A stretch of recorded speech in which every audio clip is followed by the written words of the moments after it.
So hi guys, welcome to this week's video. This week we're going to be doing issues 11 and 12 of Warhammer Stormbringer. We're going to be doing the Beast Skewer Killbow and the Stormstrike Chariot. Let's see how we get on.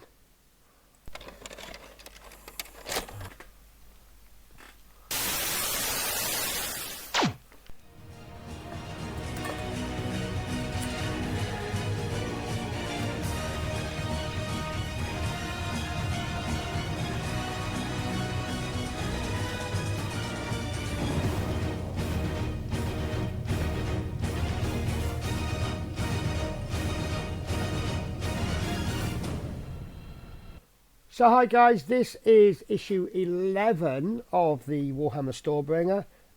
So really nice fun cover art, and this is what we're going to be building and partly painting. This is the Beast Skewer Killbow. So we'll have a quick look through the magazine.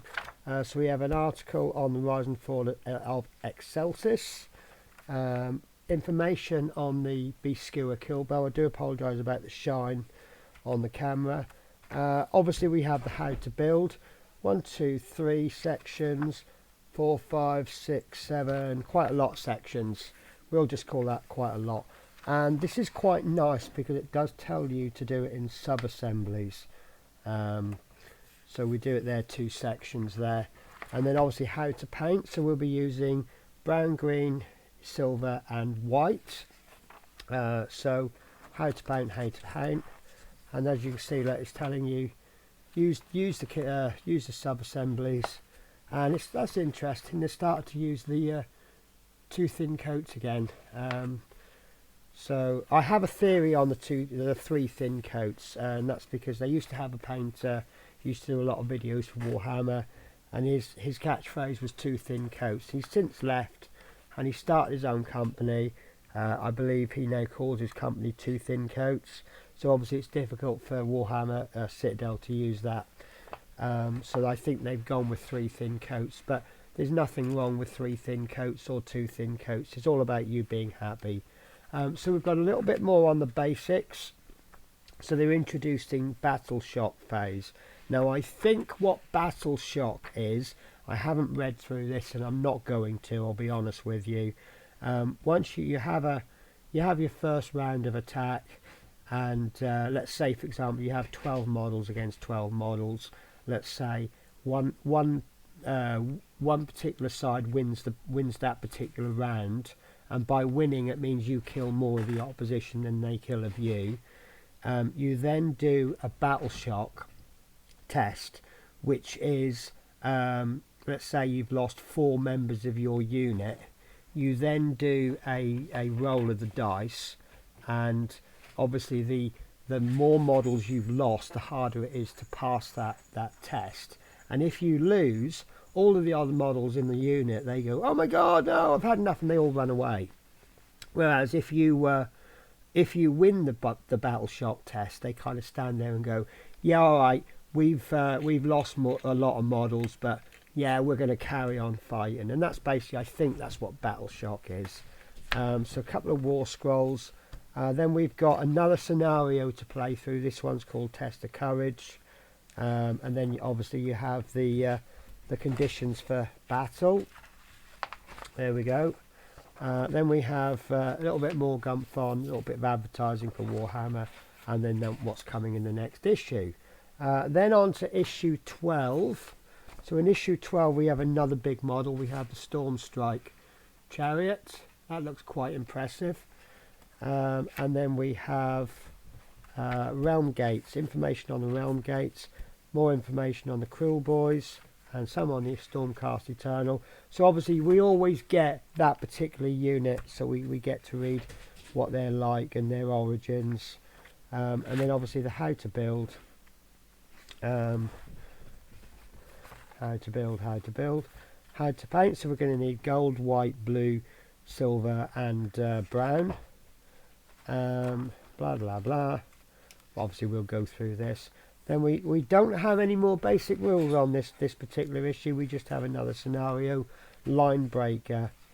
So how to play, and then on the Gumph this week I quite like this. You've got more wound charts, wound counters, and I think that's quite a convenient place to put them. Rather than giving us a sheet, just give us a few. So maybe in future issues they'll just give us a few wound counters, because obviously the more you've got, I mean, if you've got a lot of models with multiple wounds, you kind of need more of them, don't you? And then coming in issue 13 is just 2 paints, so it's going to be a one magazine issue. We've got Mephiston Red and Wraithbone. Wraithbone, I believe, is an off-white, sort of a very light brown, ivory kind of colour, and red is obviously red. And then coming in issue 14, which is going to be 2 issues away, we've got the Skewer Bolt Boys. So let's start where we always start. I think I'm going to build both of these in one shot. No, let's just build the one. So let's build issue 11, and then we'll build issue 12. So issue 11 is the Beast Skewer Skill Boys. So let's have a look at the sprue first, and I think this is the sprue. Yes, because this looks quite orky, so it's quite a big sprue, but as I say, just the one. And we have a base for this one. We have a nice, obviously that's going to go on top of that, and that's quite a nice looking base. So what we'll do is we'll have a look at the other sprue when we start to build it.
Okay, so this is the almost assembled piece. It's really hard, guys, I don't mind admitting that. This suffers from, if you haven't got the piece exactly right, it's not going to go. I have managed to break it, although I do think that's repairable. A little bit of Tamiya glue on that. There we go, look, and that'll be right as rain. So I'll do that now because I've got me extra thin quick drying out So the way it's broken, it actually goes well together. It's not a clean break, it's a shaped break. And I've completely missed there. So nope, still not going to work. So much for extra thin, quick drying, quick setting. Right, so that should be set in a matter of seconds. No, not quite. Right, so we'll pretend that's set. So this has gone in okay. There's lots of locating pegs. This bit there, don't know if you can see it. It sits on there until you've made this little dude, and then the dude goes into there. I don't know whether it's best to glue that bit in there because it is a shaped peg. This bit is proving really difficult to get in. So I don't see this bit there at the bottom. Those two pins, they need to be set just right. Now this rotates quite well, so you need to line those two pegs properly. I think what I'm going to do, because it talks about sub-assemblies, there you go, that's set there. It talks about sub-assemblies, so I don't want to push things in or glue things in, but I think for this base, what I'm going to do is I'm just going to sand around those locating pegs, just so they're a little bit smaller, and then I'll just drop it in. It means it'll be a little bit loose, but once we've completely finished painting it, I'll then just dab a little tiny bit of glue inside the holes and then drop it in, and then it's going to stay there forever. But until we finish paint, you can see, look, like this, there's so many hard to reach areas. So by taking it apart, I think I'm going to do that maybe in 4 sub-assemblies. So if I take him off, this piece there, which goes into that peg, the other end goes into there, which is a shaped hole. I think that can be glued in. Let's glue that in now. I'll use my quick setting only because I've got it out. So really you need to decide, you know, although these are push fit connections, there we go. So once he goes back on, wherever his peg has gone, oh, it's on, there we go, it's actually on the weapon. So that weapon will go into there, like so. So it's a 3-point contact. So yeah, we'll do him as a sub-assembly, and then we'll take this off. Oh, this will need to come off. This is quite cleverly, well, you know, really well designed, but a lot of the pieces, if you don't quite get them in right, you may also notice I had trouble with this guy. If you don't get his arm in exactly right, the back isn't going to go in, and I was struggling with that, and yeah, I almost got angry with it, and I think it was that almost angry stage where I managed, it just went, yeah, okay, I'll go in then. Right, so yeah, I think with these, this definitely, I mean, it does say about sub-assemblies, but in my opinion, I'd be looking at 4 sub-assemblies. You may disagree, but this is how I would be looking at doing it. If I get some of my clips out, this is kind of cheating, guys, because I did say that I'm only going to use the equipment supplied in the magazine, but I'm going to be looking at these crocodile clips. So if we perhaps clamp those in like that, and then this guy, this might not be enough actually. Yeah, I think they're going to be, yeah, I don't really know. This is a big one for me. Big one. I mean, I've painted bigger models, but I've painted... where I actually struggle, guys, is all of this little tiny detail It looks absolutely fantastic. Once it's done, you know, even if you're not a golden demon standard, that is going to look good when you've painted it. Unless obviously you paint like a 2-year-old, in which case it won't. This guy's now coming apart again. So it's, yeah, I think, there you go, he's back together again. Where you're trying to push him into the locating pegs, he falls out rather easily. And some of these, yeah, the way they do it is they take a piece and they put a piece behind and then one in front, and it holds the one in the middle. If those two pieces start coming apart, like, as you can see, like, you got, it's all very loose there. So that really now needs to be taken apart. Or, oh, there we go. We got lucky there, guys. So he's he was just came loose. So yeah, so there is a little goblin-y thing under there. What's that, a goblin slave? Or I mean, obviously with it being grey, it doesn't show the detail so well, but don't worry, because what we'll do now is we will build the chariot, and then we'll take it from there, guys.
Okay, so we're going to have a little change of subject for the moment. So I did say that I was going to do this series exactly out of the magazine. However, due to the fact that I travel backwards and forwards a lot, I did treat myself to the Warhammer Crusade case, which you can see on screen now. What it basically is, it's a travel case where you can transport your minis. It basically says they're the perfect way to transform and protect your Citadel miniatures. The packing and unpacking the case is absurdly quick and easy. Any model, however pointy, placed anywhere within the channels will be protected, as well as if you'd spent countless hours hacking away a custom fit. I have had one of these before, So let me show you. So basically, there's 3 sizes. There's the size that will fit one of these. They do one where you will fit 2 of these, and one that will fit 4 of these. I've got the Crusade, which will fit 4 of these. And what this is you pop your little models or whatever you want in there, and these will move about. So that if you've got something very big, you can put that in. Maybe if you've got something smaller, you know, two smaller models there. And these are double-sided. So you actually, if you buy the one with 4, you actually get 8 of these. And what I've done, this is my collection so far. We've got all of our Oryx in here. As you see, they go in very, very nicely. Haven't started this side yet. So obviously I'm going to try to dedicate 2 of these to the Oryx. And then we will try to dedicate 2 of them to our Stormcast. Which, as you can see, you don't get an awful lot because they are big tough models that are worth, well, they're just very big tough models. And then obviously I've got 1 free at the moment. So 1 that's free, well, 2 free. I can also pop my paints in here. As you can see, my paint collection isn't massive at the moment, but as the collection goes, we will see what happens. You know, it will fill up. I'm also going to do something else. What I'm doing at the moment, you remove some of this paint, you thin it on a palette, and then you paint with it. Now some of these have got to the point where they're, see if I can get a zoom in on here. You can see this part is half full. So what I'm gonna do a little experiment. I'm actually going out later today, a place called Romford in London, and they do have a Games Workshop store. So if this all goes wrong, I can fix it. But what I'm going to do is I'm going to thin this, pop some thinner in there, and try to get them to the painting consistency that I like in the pot. Pop a little label on the top to tell me that it's been thinned, and then that way I can use this straight out of the pot. And I'm quite confident that most of these, look, because they don't fill the pots right up, which is a good thing. If you fill the pot right up, you wouldn't be able to shake it. But most of these, I think I can thin down in the pot. And if I try to thin them and it goes wrong, it's really not a problem because I'll go out. I mean, it'll be a bit of a costly mistake. There we go. That one I might struggle with because that's not half. It's more than half full. So, as you see, you just have to remember to close these pots and clean them every now and again. But that one we might get away with. So yeah, you're going to see me now as I start to paint. If the paint pot hasn't been thinned, you will see me thin it before I start to paint with it. And that's just, obviously, if it all goes wrong, I will explain later on if it's gone wrong. But say if it goes wrong, I'll pop down to Games Workshop and I'll buy some more. So let's get on with some painting then.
Okay, so for the rest of it, it's going to be a case of switching and swapping paints. So I think what I'll do is I'll do it in clip format. So I'll just show you one little clip of each piece that I'm doing. So there's going to be quite a lot of lead belcher, and then we'll just carry on from there.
So that is that done. That was really, really hard. Lots to do. So this is what we've got so far with the crossbow.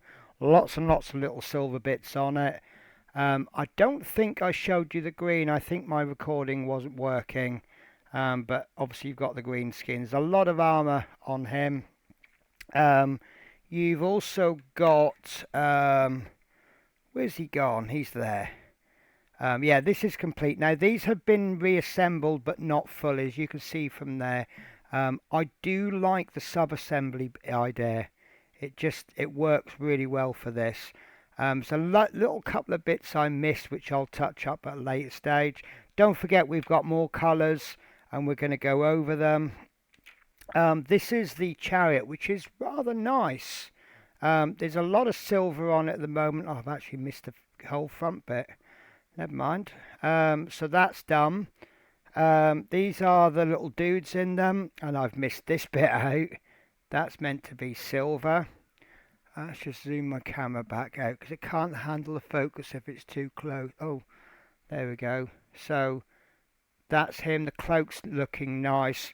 Don't worry about the scruffiness at the moment because as we add washers, we've not had any washers yet. So the process is that you'll paint them with a base coat, you'll go over with a wash. Last time I painted Warhammer, their system was to then reinforce with the base colour again, and then you add a layer. So this scruffiness will be tightened up. Now, that's why here I haven't worried about it being, it's actually not too bad, but it's not dead straight where the white meets the blue, but I know that once a wash goes on it'll just all pull in the middle and it will darken that. The question mark I've got is these arrows, it tells us to paint the shafts in white, but I don't know if I can show you. It's very hard with white, but it's actually got some nice wood grain detail cut into it, unless perhaps we're going to put a shade over the top which is going to turn the white into a brown. So let me go front camera. So I found that extremely difficult because of my work schedule. It's actually taken me about 3 weeks to film this episode. Little bits here and there. You'll notice the change of scenery. I've got the hotel in the background. As you know, I travel between home and work in London and Scotland. Also, because I've changed the filming slightly, I've done cuts rather than filming the whole each colour, because otherwise that music, great piece of music I think I've chosen, and I'm not going to lose that music, but to have to play, if I played that once for every colour, I think you probably would have heard it 15 times in the video. So I'm going to start doing cuts. I'm also, as I'm filming this, I'm just checking some music for copyright issues. It's actually about 5 tracks. What I'm going to do from now on, I'm going to film each magazine as an independent magazine. So I won't even touch the next one till I finish the first one. If then it becomes a short issue, we'll add 2 magazines. I mean, there's no rush to get them done, is there? So obviously the paint issues will remain as paint issues. The model issues may well, there'll be 1 or there'll be 2. You'll know from the title before you've even looked at it. Now, I just nearly strangled myself with the headphones. I'm going to do a cut and then we will have a look at what we're doing next week. So obviously the magazine normally shows you what's coming in for the next 2 issues, but we're just going to focus on this one. So 2 pots of paint. We're getting Mephiston Red and we're getting Wraithbone. They're both base colours, so we're going to be adding more colour. So obviously what we're going to do is we're going to go all the way back to issue 1. We're going to pick up the models. I haven't even opened the magazine yet, so I don't know exactly what we're doing. But look, if you have a look at the... they do show you the fully painted models. Like this one, for example, it's got, I've just painted these. And it shows you that they've got these red bits there. So it does show you the painted models. But as you can see, these ones coming in issue 14, which is 2 issues away, they've got red on them. they've got some strange colours there. There's obviously some inks going on there. But yeah, so next week is going to be Red and Mephiston Red and Wraithbone. I'm looking forward to the Mephiston Red.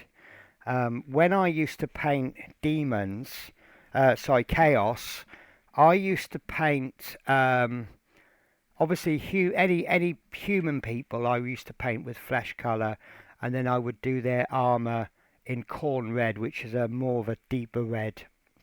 And then obviously if I painted any demons, I would have problems because I wanted to do their skin corn red. But then obviously if their skin is the same colour as the armour, it was a problem.